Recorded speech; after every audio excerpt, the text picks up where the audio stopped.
So I'm Alison Cook, and I'm in my first ECT year at Mulberry School for Girls, having qualified last year.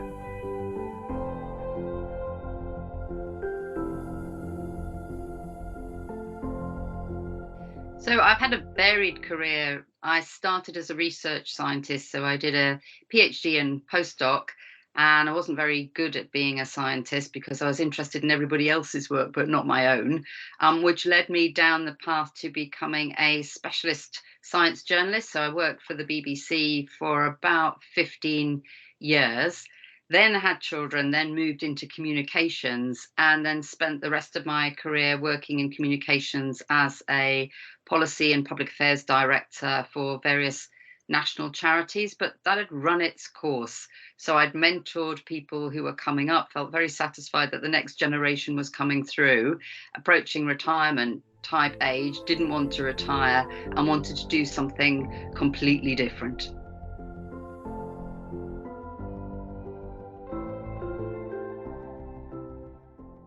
It was a real brain stretch, the training year.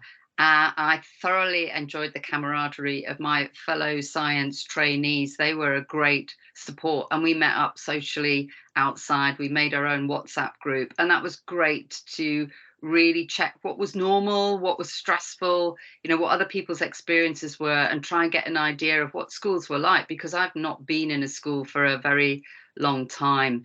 I really enjoyed the specific science training that we had. That was a real bonus. So you're practicing the practicals, you're learning the theory of teaching, but you're learning the theory of teaching as applied in a science classroom. And the course, I think, was a cut above other courses that I've heard about because of that specific science input.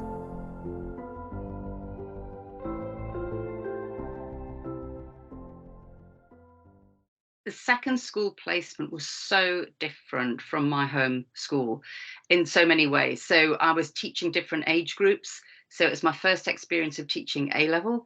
It was a mixed school. Mulberry School for Girls is a school for girls.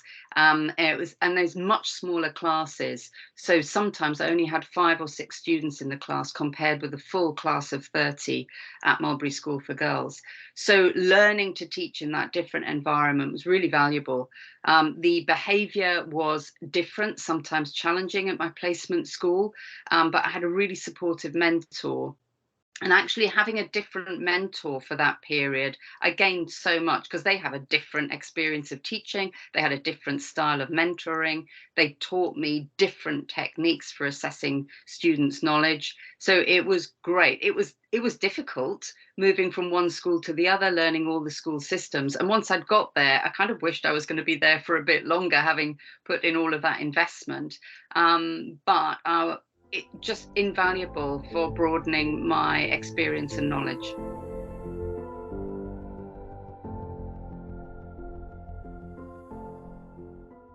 I got from my mentor all of their experience of teaching.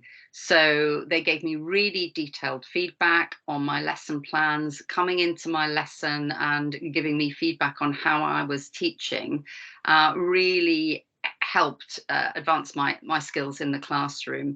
It's so nice to have that little sanctuary of once a week when you know that you're going to sit down in the peace and quiet with your mentor, and you can talk about how you're developing as a teacher, but you can also bring all of those little stresses and niggles that you've got in the school, and they can act as a bridge between you and other members of staff as well. So they're like a friend as well as an expert.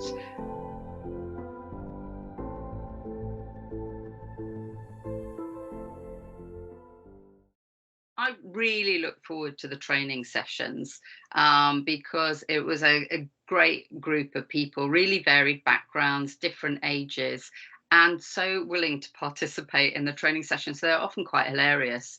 But we met up outside as well. We formed our own WhatsApp group. There was always someone you could message and say, how do I deal with this? Where do I find this? What on earth does this mean? Or have you had this email? So lots of support from people in the group and meeting up socially. As we got to know each other, that developed during the year, and you got lots of inside information about other schools, what people were looking for in their teaching roles, and just a way of checking out, what's normal. Am I making the right decision here? What should I be looking for? And you can compare your mentors' approaches as well. So lots and lots of input from those fellow trainees.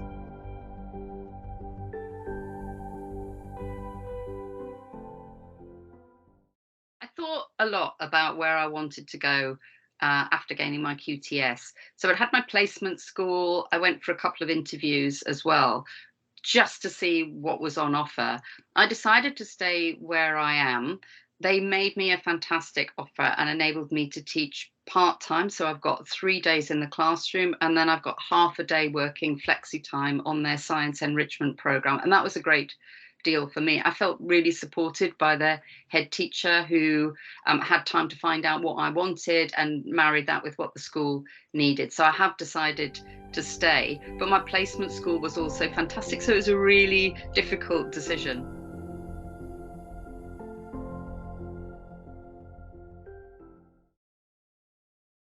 I find this question difficult because actually the gaining the QTS and having the actual qualification, having done the training, you know that you're on course to get it, because there's so much support there that if you weren't on course to get it, that would have been sorted out very early in the year. So really the piece of paper and the qualification is not so much what I would say I gained. I think the confidence to go back into that classroom and teach the following year. I'm a different person, and that's not just the qualification, that's the input throughout the whole year. And I've gone in, the behavior of the classes has changed, my confidence has changed. I own that classroom now, and it's not just the qualification, it's everything else that goes around it.